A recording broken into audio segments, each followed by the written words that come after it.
Aloha, everybody, and welcome to another episode of the show on Hbtv with your host, Harry Bugarin. I have a very special guest tonight, all the way from Oahu on Oahu, Tessie Ford. She is a STEM educator, science, technology, engineering, and math teacher.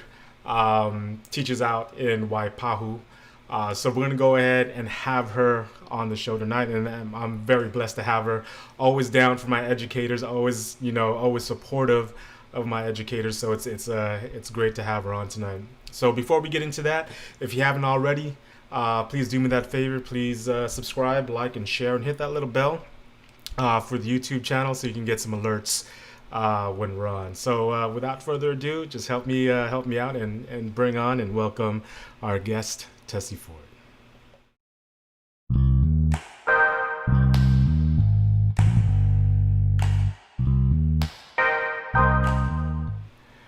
Tess, how you doing? Can you hear me? Hi, I can hear you. Okay, good. Welcome to the show, and thank you for taking the time to being with us. Hope all is well with you on the island. Everybody is good out there. Yeah. Just had Halloween yesterday, but it was a quiet one because of COVID. But That's great. I'm glad it was quiet and safe. So, do me a huge favor, Tess. For the viewers that are viewing this episode for the first time, whether it's live, and thank you everybody for joining us, or for the millions that will be watching this later on, can you please, just what do you do? okay, yeah, I'm a teacher at WAIPAHU High School, so high school teacher, and currently I teach all of our engineering electives, grades 9 through 12. That includes IET core, industrial and engineering technology core, engineering technology 1 and 2, and IET capstone or STEM capstone. And in addition to that, I teach physics. So definitely teacher is a huge role that I play. Living here in Oahu, but originally from the island of Kauai. And yeah, I've been teaching at Waipahu High School for the past seven years. So this will be my eighth year starting my eighth year of teaching.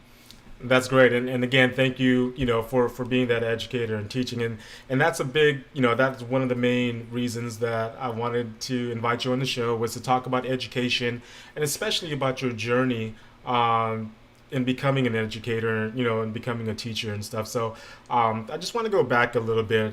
You just mentioned you're from Kauai, and you did all your formal schooling there. I'm gonna assume from elementary, junior high school, and all that good stuff. So, can you take us back just about your experience in elementary school and junior high school? Like, what was education like for you during that time, and just how did you feel about going to school? hmm I went to elementary school at Aloha Elementary School. Yeah, Hill.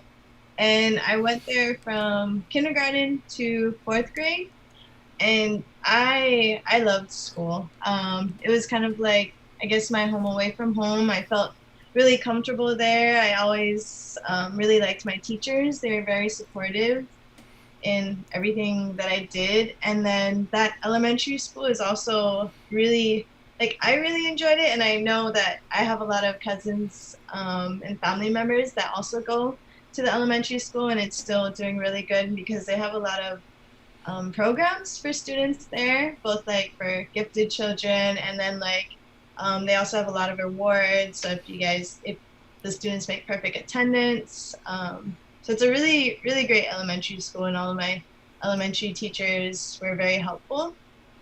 So that really kicked it off. I had a positive elementary school experience, and then fifth grade, I got to go to Kaloa Elementary for a little bit.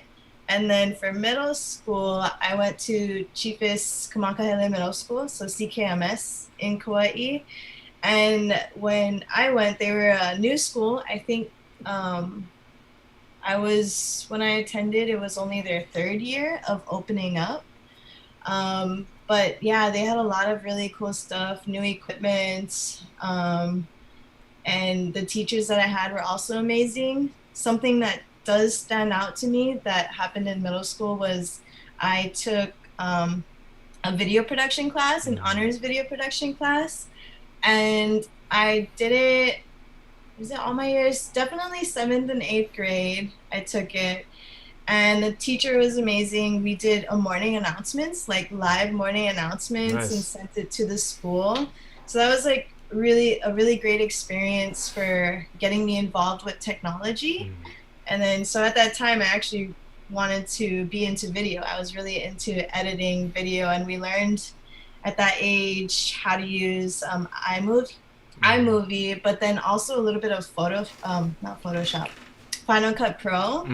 So yeah, really like revealing me to a lot of technology that's available at a young age. And then I also had the opportunity from my teacher, Mr. Kevin Matsunaga, he's still teaching, to go to LA, and then I visited USC. What? And yeah, we did like a little competition there with middle schoolers and high schoolers. So that was a huge experience. So how did you guys do in the competition? And what do you remember? Which junior high schools you competed against, and the different high schools as well in LA? A lot of the high schools that were there were definitely just from the mainland. I think I don't remember another local or Hawaii school being there. Not that I can recall. But I know we didn't place, but it was really cool. It was the first time that I was ever on a subway. We visited Hollywood, and it was also my first time visiting the mainland. So I just was taking it all in and super excited to have that opportunity in middle school. I think that's great. One, that you had a great experience in your elementary education, and you talking about your experiences with junior high. For myself, it was a little bit turbulent for me. I was a Navy kid, so we had to travel every 2 years, and just moving from different cities and different spots, making friends and then getting new friends again when you get to a new spot. And then that transition for me to junior high. Junior high was some of the best times of my life in education. But I can't say, just like yourself, that I loved school and stuff like that. But no, I think, you coming from Kauai and then coming over here to LA and Hollywood, and getting out here and competing, and just seeing just a different part of the world. For that, how did you feel? Like, how did you feel like coming to LA for the first time and checking it out, coming from Kauai? Yeah, it was colder than I thought it was gonna be. Like, the first thing that I noticed was like, oh my gosh, I need chapsticks. Chapstick. My like lips hurted immediately. So I didn't know much about the weather, and then like Hawaii, it's perfect temperature here. And then I think we went during the winter time, so I, was not ready for the weather. I even bought gloves there, but then if I went there now, because I'm more used to colder places since I've traveled more, then I'd be like, oh, that's not cold. But yeah, at that time, that's just like the main thing. And then also being in a huge city, because going from like Kauai Island, very country, and then going to LA and seeing all these buildings and billboards, I was like, wow. Yeah, so it made me really want to travel more and get more experience out there. Yeah. And I think that's also what drives me today with what I do with my students. I want to create opportunities with them so that they can travel. So I've actually done that. I've taken students to other outer islands, but also all the way to the farthest, I've been to DC with a couple of them, but then I've taken them to, I'm trying to remember where in the map. It's like, in Iowa for a robotics competition. Okay. Like, and we got to see snow. Yeah, it's like middle of nowhere. And then, but they got to see snow for the first time. So, that really set me off to wanting to also do that for my students. That's great that you give those opportunities, and you've had those opportunities to get out there with your students. DC is a wonderful place. I'm sure they had a great time there with all the museums and just the different environments that they can see, and just a lot of history for our country. So tell me about like your transition to high school. Was that love for education, still there as you're going into high school? Yeah, so high school, I applied into Kamehameha and I got in. So I was really excited. I knew that it was another really great opportunity. Like my parents didn't really know too much about it, or like it wasn't their decision. I just knew that my friends went Hmm. and I was like, I want to go too. So then I kind of did like all the paperwork, and of course my family wants me to be home, but I was like, I'm gonna go. I got in. So then going there though, was a little bit rougher transition for me, going from elementary to middle. Hmm. From going to middle to high school, especially at Kamehameha, because I had to board and dorm there. Hmm. There were some students that already knew each other, and then I was completely new. So then it did take time for me to find my place and get used to, I guess, a private school setting, Hmm. um, with all the assignments and really high expectations, which is what like I definitely wanted to go there for. But being my first time there, and also being the first for my family to attend Kamehameha schools and to graduate, I like, yeah, it was just a completely different new world for me. Now, is Kamehameha high schools, are they like, is that something that anybody can just take the test and get in? Like, how does that work? What is the process for that? It's a pretty big process. There is the test. You have to take a math and English or writing test. And then there's an interview. And I remember at the interview, I had to read out loud. Um, and then for the application, you actually do have to prove that you are Hawaiian or are part Hawaiian.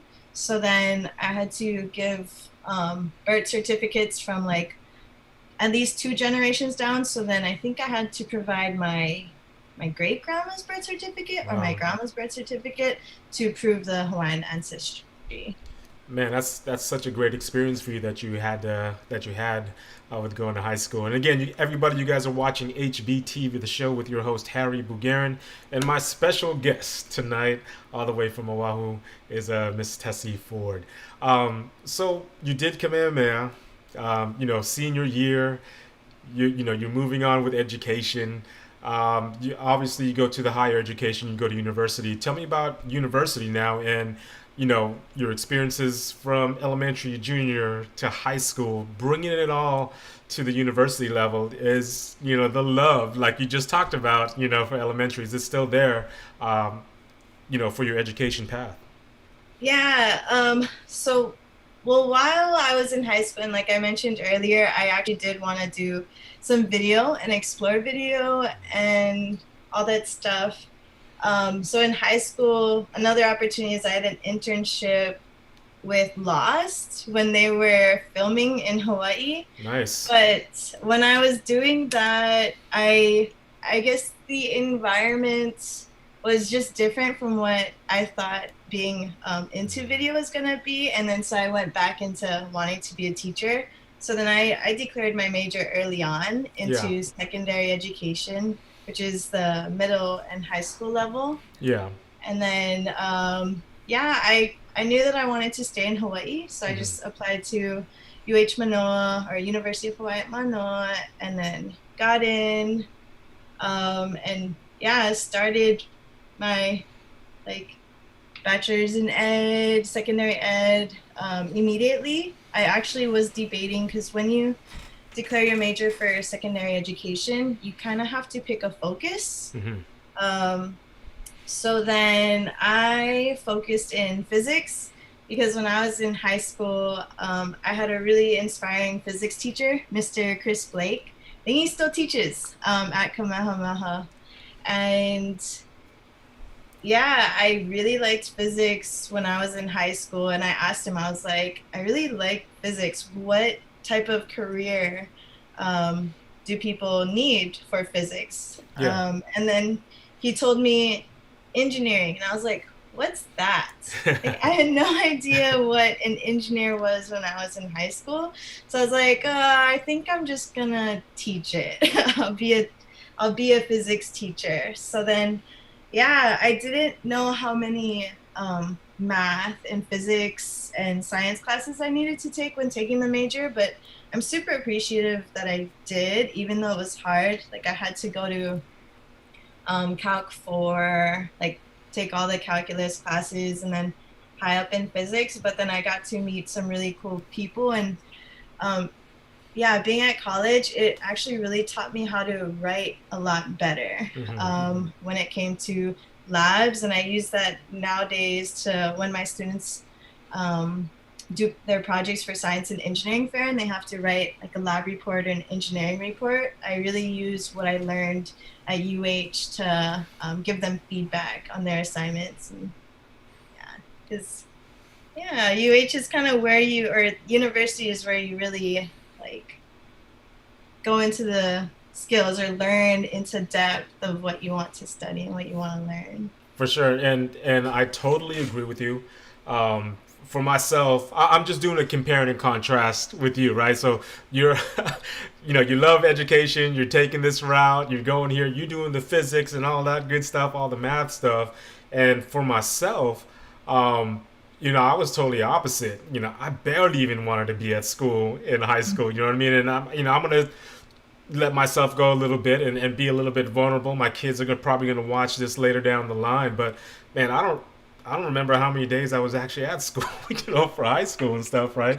But not to say that it wasn't cool. It's just for some people, I believe it just wasn't for them, whatever. But going back to what you're saying about university, yeah, I found out at a later age when I went back to school and got into university. Yeah, that is where you pretty much hone all your skills and things that you need to. Because what you thought you had great in high school, you get to that other level and it's like, man, I really can't read as best Yeah. like these guys here. Yeah. I really can't write like this next student here that's like blowing everybody away.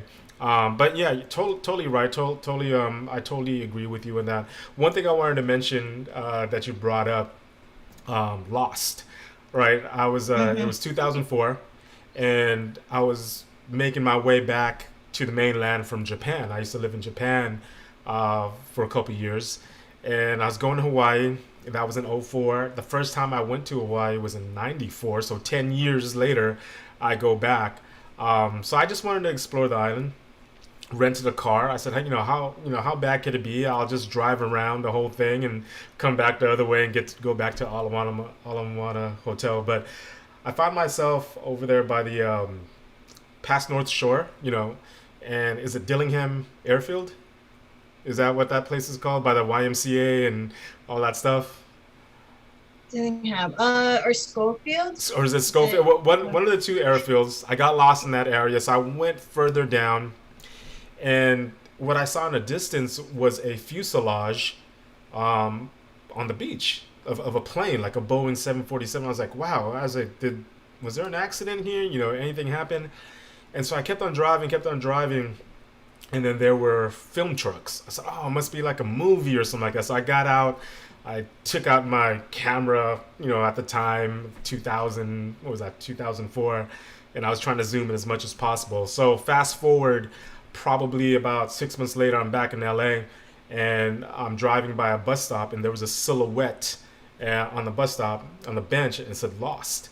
And I was like, you know what, maybe that was the scene, or the movie scene that I saw over there in Hawaii. And sure enough, the first 15 minutes of Lost, I don't know if you ever watched the series, was all on that beach, and it was just like the crash and stuff. So there's just a little tidbit on that. So going back to the education stuff, you graduate from UH, and you're in education, right? Like what really got you and inspired you to be a teacher and to teach the physics and all the STEM cores that you're talking about? And by the way, one of my guys here, and Sheila says, hello, Tessie. And one of my guys says, his name is Mike Fajardo. He says, let's go math and science teachers. So we got a teacher here. And we got a couple people watching too. So if you guys are former students of Mrs. Ford, or, any colleagues, you guys want to chime in and ask a question at any point, let me know. But yeah, going back, what inspired you? What made you, decide like, hey, you know what? I want to do this. I want to be a teacher. Knowing you probably heard of some stories about teaching in general, right? You know, the kids, the salary or whatever. But Yeah. what inspired you? Why did you want to become a teacher? Um, I think it is because like I wanted to build those opportunities that I was able to have as I was going throughout all of my education. I was very inspired. I didn't really care, and I still don't really, well, I definitely didn't at the time care about the salary or the pay. It was just like something that I really wanted to do. And then even in middle school, I would tutor my friends, and then when they would get it and understand, and if I saw that like how I helped them really help them and they improved their grade, it made me feel like really good. So I guess I like really enjoyed that feeling, and I wanted to keep pursuing that feeling. And yeah, that feeling of, I guess, helping and benefiting people. It is definitely harder than I thought. Being now like teaching for the past years, it's definitely stressful. It takes a lot of time. Like, shout out to all the teachers out there. We work really hard.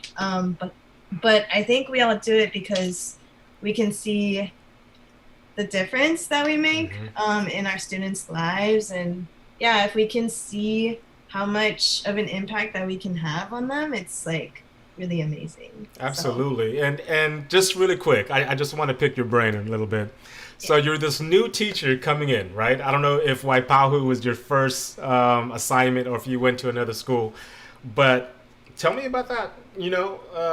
15 minutes before your first class. You know what I mean? Ever. Like, you're about to walk into this classroom and you got a bunch of high school kids looking at you walking in. Tell me about that, your emotions and how you are feeling as, as this new teacher. Yeah. So then at UH, before you're like actually hired full time, they have their program. They have you go through observations and a student teaching thing. So then I can definitely be to, because that's like the first time that I ever stepped in a classroom was when like my last year at UH, and I was I was very shy. Like I didn't know how to talk to them. I was very nervous, and I look young. so many of them like thought that I was still a high school student. Like I'd go walk around, the security guards think that I'm a high school student, all the other teachers think that I'm a high school student. So I definitely had to step up my confidence and my presence more, because I felt that they can eat you alive for sure. If they can tell that there's some weakness, that's just, and when I was student teaching, I actually started at Farrington. So then, so then I just knew already, I was like, oh man, I need to show these kids like that I can do this. Like, who's boss in a way? You kind of have to like act a little bit to make sure that they listen to you and respect you. So yeah, I was very nervous at first. But then my teacher, my coordinator, and my mentor teacher was BB Davis. Now she's a VP at an elementary school. She, like, when I walked in, I thought that I was dressed nice, but then she looked at me and she's like, okay, dress more professional. And I was like, okay. But then I knew what she was doing, and it's because like when I dress more professional and like wear wedges just to make me a little taller, because I'm 5'2", then my confidence does like come up and out a little bit more, and the students can see that there's a difference between me and them. Like I'm the teacher and they're the student. So that definitely really helped. And then when I was going in the program, part of it, you have to film yourself teaching. And then I did do that, and I watched the video, and I was like, man, if I was a student of mine, I would be bored. Like, because then I was into, like, when I first started, I was like, do I just teach them? So I was just kind of lecturing, and yeah, like I tried to give that energy, but then when I watched it, I was like, wow, I need to give more energy and I need to change my tone and be more passionate. But then it really like helped me to push even more. And yeah, just become the teacher that I am today, more passionate and Sure. more like crazy and not afraid of what the students think of me, because I was very like, oh my gosh, scared. But yeah, just overcoming those fears of like being in front of a lot of students. Yeah. Yeah. I mean, it can be daunting. I can totally see that and understand.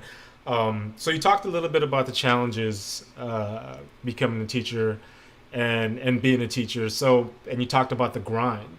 You know, a lot of people don't know about after hours and what you have to do. Can you tell us a little bit what you have to go through, maybe on a semester basis, or I mean even week to week? You know what I mean? Like what's your planning like, and what do you have to do? Pre-COVID or COVID Uh, times? pre pre pre. Okay. Pre-COVID, definitely the beginning of teaching.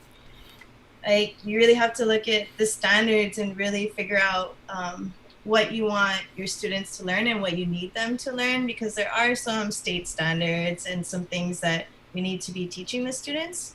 But then we also need to prioritize what is important for the future, like our career industries. So a lot of it is planning, like knowing what you're gonna have to teach.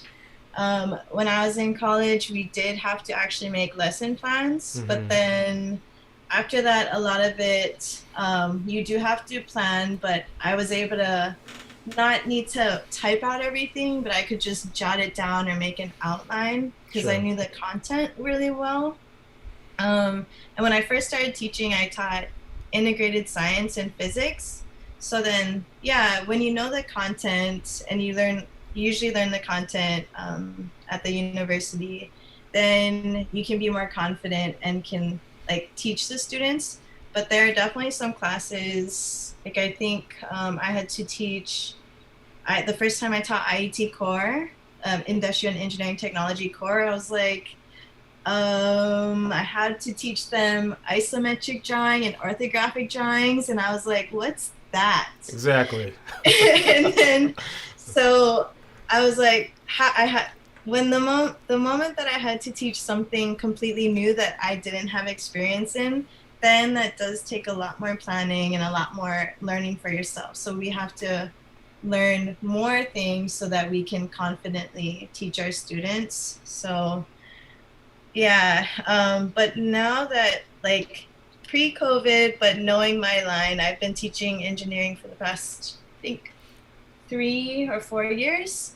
So now I'm more familiar with the content. So then as you keep teaching the same thing over and over again, it comes a lot easier. Like it's all in your brain. Um, yeah. So until things change, Mm. then I thought that it was all good. So that's on the teaching side. It does get easier as you keep teaching the same subject. But then crazy me likes to do different things for my students. And I was doing robotics Mm. and like other clubs and getting my students involved in things. And not a lot of people, or I know that when I was doing all these opportunities when I was in middle school and high school, that it on the teacher's end, you have to do a lot of paperwork, and Yeah. paperwork takes a lot of time, and you have Sure. to get approved and make sure that you're following within rules. So that was something different, and it just takes a lot of time to Sure. do all the things that we can do. Yeah. Is there is there anything like, as far as your teaching experience, um, like what do you find most rewarding about being a teacher? Like what is it that keeps that fire in you that continues to do that grind?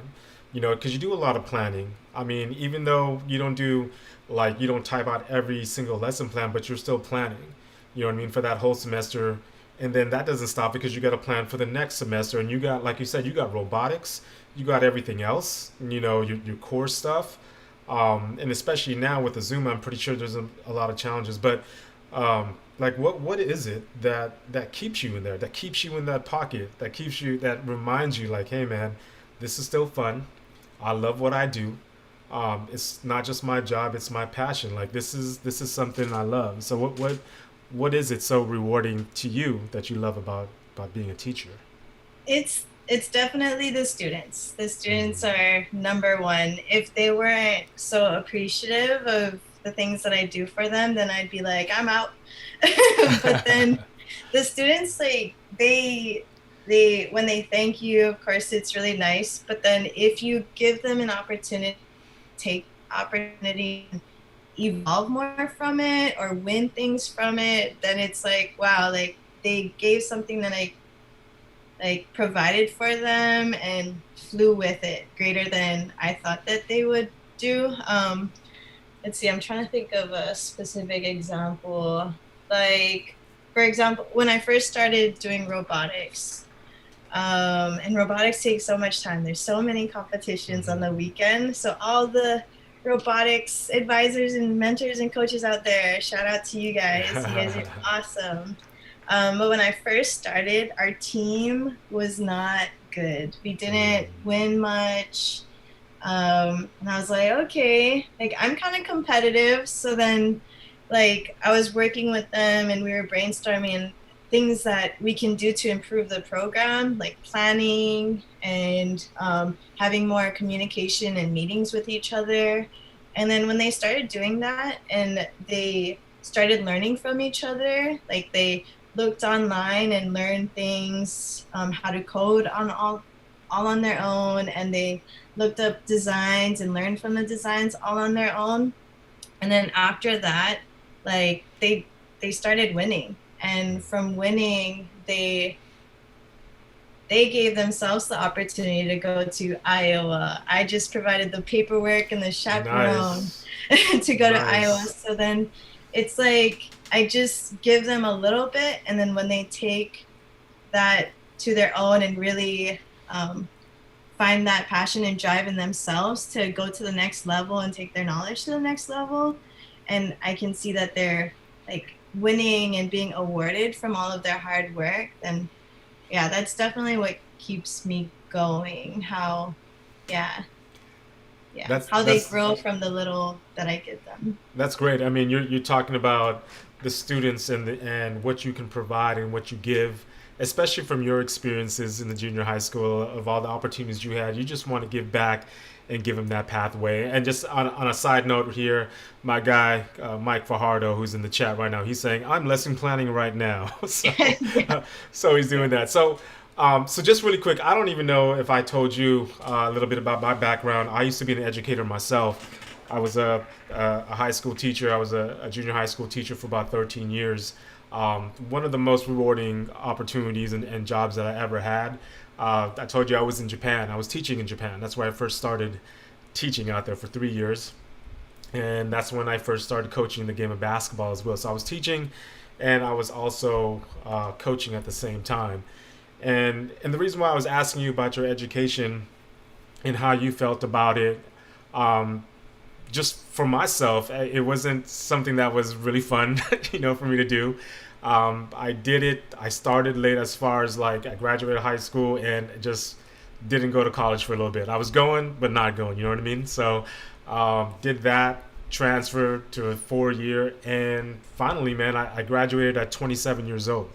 Not many people, I took the, what is that, about an 8 year route versus, what you Yeah. guys conventionally take. But yeah, going back to my experience with that teaching, like you said, like giving back to those students, I found a love to actually teach. I found a love like, wow, education, it is really cool. This is something that, man, why wasn't I thinking about this back then? But for different people, there's different paths. I Mm. came back here to the mainland, got my credential, started coaching at the university basketball level as well, and even got my master's in education. So, I mean, it just goes to, I mean, I want to give the audience two views of someone like yourself who did love the education system and growing up and had that versus me was like, nah, man, I'm just gonna go party with my friends. but Yeah. but yeah, I think that's great, and education and like you said, the students, giving back and seeing that joy and seeing what you provided for them and they can use. And I still keep in touch with some of my students from Japan. My first students, whether there's the students and the basketball players, and even students here. As the years went by with that. So I thank you for that, for your story about that and what keeps you in the pocket as far as being an educator. And again, you guys are watching HBTV with your host Harry Bulgarian and my special guest tonight, Mrs. Tessie Ford. And we're just talking about education, her journey, and what she has gone through to this point of being, I'm gonna say 7 or 8 years as being an educator. Now she's a STEM educator. Is there anything that maybe your students or your colleagues don't know about you, like something that you do on the side or anything? Yeah, some no, but Tahitian dance, yeah, I love it. That's definitely something that I prioritize besides teaching, just because it makes me feel so good, and it's when like I'm constantly thinking about work sometimes. Like as a teacher, you kind of have to. You're always planning and thinking of cool, innovative things that you want to do for the students. But then when I'm dancing, yeah, that all just goes away and I can relax and fully enjoy and be in the moment. That's great. Where did you start Tahitian dancing? Was that in Kauai or on Oahu? When I was young, I did in Kauai in elementary school. It was Kealani's Hula Halau. So it was mostly hula, but then they also had Tahitian dance for a little bit, as well as poi. And so they taught us a little bit about that. And I knew from that I actually enjoyed dancing Tahitian more than hula. It was just, I think, more fun when I was young. And then yeah, I took a break and then danced some hula at Kamehameha, but still, like, yeah, I still wanted to do the Tahitian dance because I knew that it was, like, when I was young, I really liked it. And then I joined up with Tahiti Mana here in Oahu. So that's been amazing. I think this might be my 5th year with them. Yeah, Wow. I think so. That's great. And shout out to Titi Mana, to Yes. to Manali and Nalini Gutier. And just really quick, this is our connection, me and Tessie's connection, and also Derek, her husband. A year ago this month, man. Isn't that crazy how time flies? I met Tessie and Derek there on Oahu at the Heva. And if you guys haven't scrolled down through my videos yet, go ahead and check it out. Tessie is an amazing dancer. You can see the Heva and her her couple solo on there, and the show that we did. I was on the line. Shout out to Josh and everybody on that line as well. Hopefully he's watching right now too. Which eventually brought us out to New Zealand to perform out there and have that great experience. So you talk about dance, and you need that outlet, and that's great. I think everybody does need that to get your mind off of it. And you talk about, like, Tahitian is something that you really enjoy. You've been there 5 years. Wow, you've been there 5 years. Yeah, I think it's gonna be around there. Did you go to Kauai with us for that Heva? I joined right after that. Oh, right so after I just that Heva. Yeah, I joined in like September, and I think the Heva was in August Was or it August? something. I know that I joined right after Yeah, that. probably. Yeah, September. Yeah. Yeah, I think it was like September. Yeah, because we went out there, from the mainland. We just flew out there to go support. And okay, so you guys just joined right after that. I mean, that's cool. Are you guys still dancing now? Are you still dancing with Titi Mana, Yeah. whether it's live? Did you guys start your live classes already, or is it still Zoom? It's online classes right now, so we've been dancing twice a week, Tuesdays and Thursdays on Zoom. On Zoom right now. Okay. Wait, any word about them trying to start up some live in class sessions? I think so. They want to stay within the state guidelines, so right now it's still groups of 5 and under. 5 is the max. So then, yeah, I think as soon as we can open up to maybe 10, they want to do something. But yeah, we want to stay safe, stay in the rules of the state and all that good stuff. Well, I can't pump up enough of Tahiti Mana to everybody on this show. When the restrictions open up, if you guys happen to be on Oahu, make sure you guys check out Tahiti Mana and Tessie Ford and go out there and get your sweat on and go and dance. You know what I mean? So, just a couple more questions before I let you go, Tessie, and thank you again for your time. I always ask my guests, and you being a teacher, and again, teachers always have a special place in my heart. For young people, just graduating, about to graduate, taking that last year of observations, at UH or wherever they're going to be at. What type of message and like advice do you have for these young men and women getting into the profession that you're in?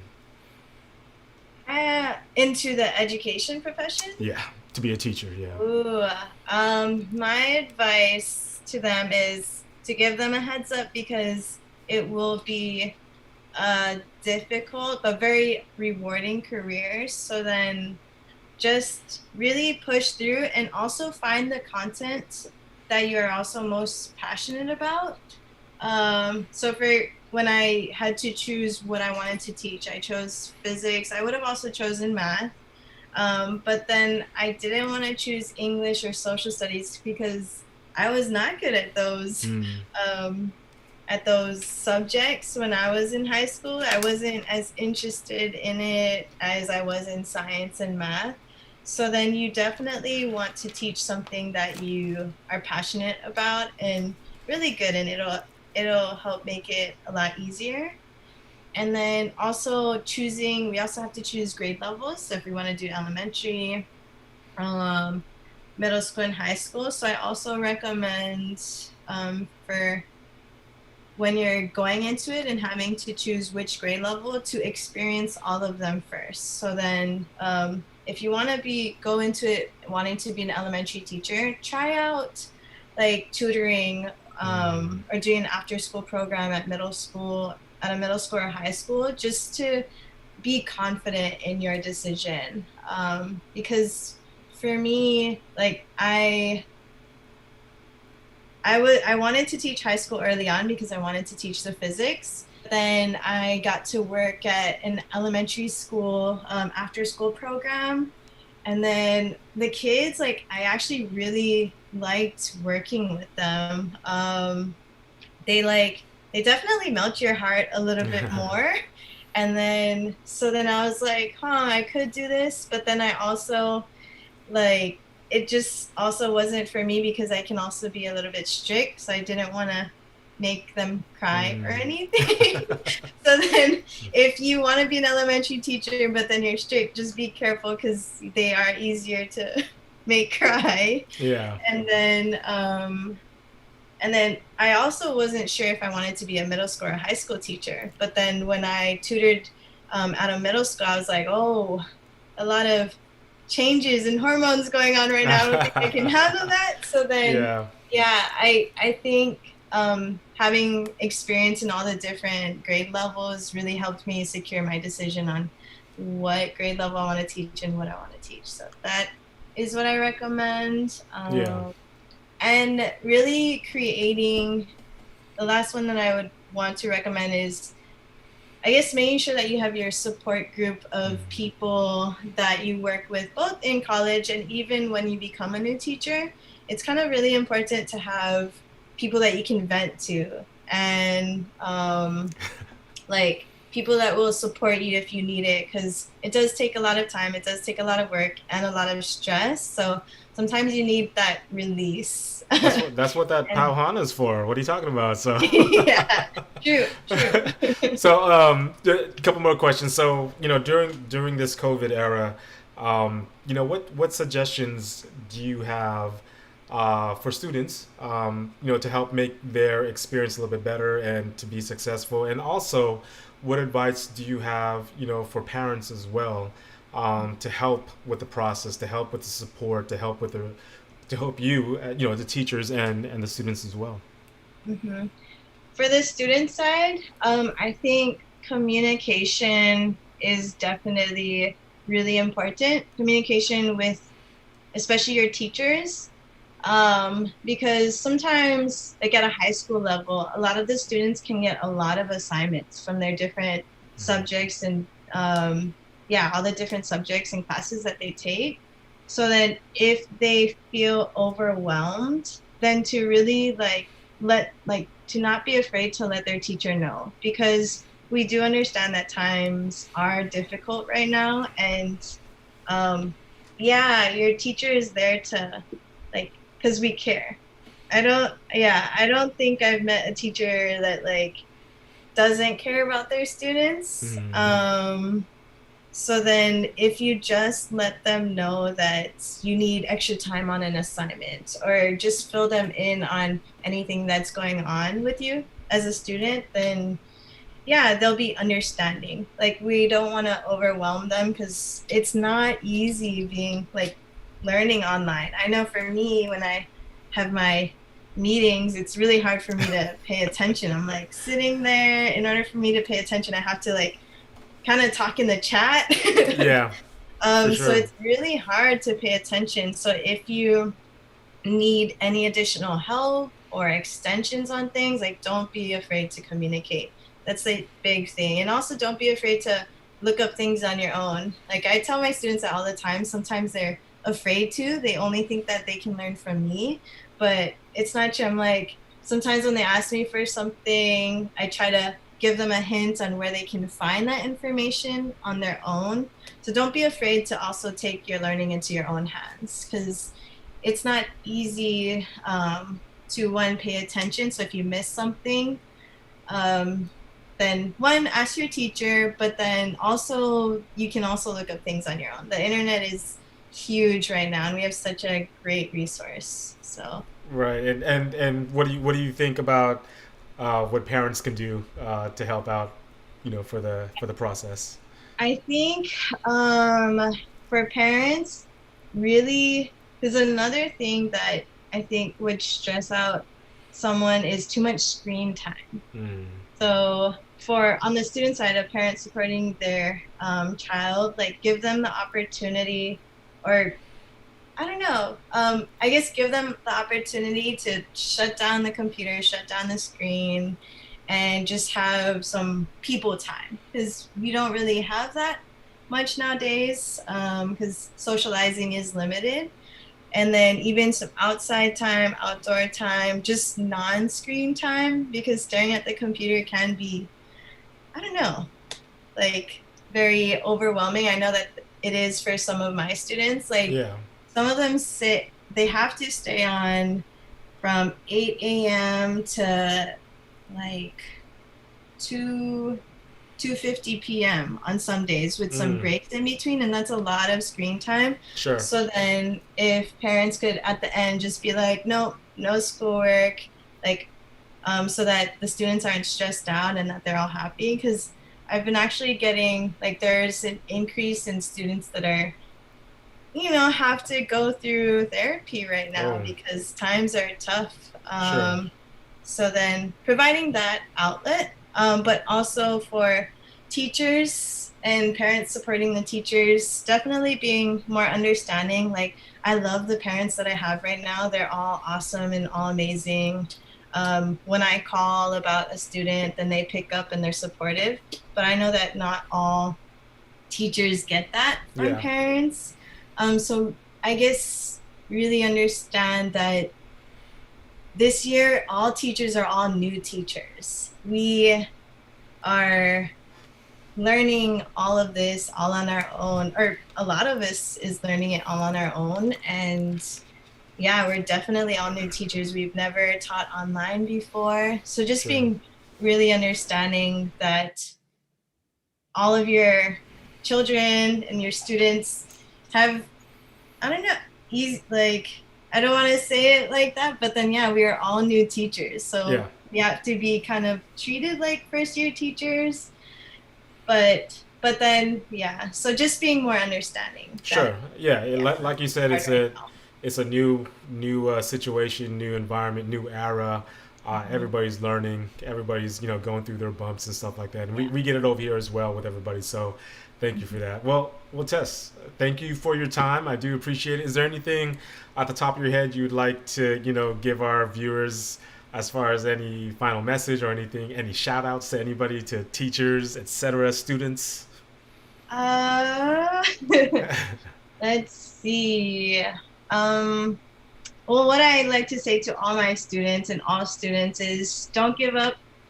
Time is really hard right now, and like it'll be over soon, right? And then we also just be appreciative that it happened now when we have the technology to teach online and do all this. So don't give up. I guess this can go for everybody Hmm. too. Teachers, educators, admin's Hmm. working really hard right now. Students, parents, like just be positive. Hopefully it'll be all over soon. Um, and yeah, shout out to everybody, all my family and friends that's watching. Love you guys. You guys are awesome. Um, yeah. Well, Tessie, thank you very much. You gave me an opportunity to pull out my Aloha shirt, to Yeah. wear it on on for you. So I was like, man, I'm gonna wear my Aloha shirt. I haven't worn that thing in like 3 4 years, but much alohas, mahalos. Thank you very much. Please tell Derek thank you for allowing us to have you for that 45, 50 minutes. Great love and success to you, for the rest of the semester and continuing on with your career and helping out these young men and women out there, especially the STEM stuff, which I don't even understand. I'm getting bogged down with sixth grade math myself, so it's all good, man. So, but thank you. Hats off to you Yeah. for being that educator, for being that teacher. You guys stay safe out there, and please tell Derek we said hello. And I'm waiting for him to get on an episode as well. I'd love to talk about what he does, and maybe we Yeah. can fly some drones together and all that good stuff, and get down to what he does. But you guys take care. You guys have a good rest of your Sunday. Okay. Thank you very Thank much. you. Thank you too. Thanks for having me. See you later. Good night. Well, that was our guest. That was our guest tonight, Miss Tessie Ford, STEM educator. Very cool to learn about her journey, her story. Very inspiring, and I hope you guys enjoy that as well. So that's what we do here, broadcasting positive vibes, one episode at a time. And we're going to have another one next week. So tune in for that next Sunday at 6 p.m. So thank you guys. Stay blessed. Stay safe out there.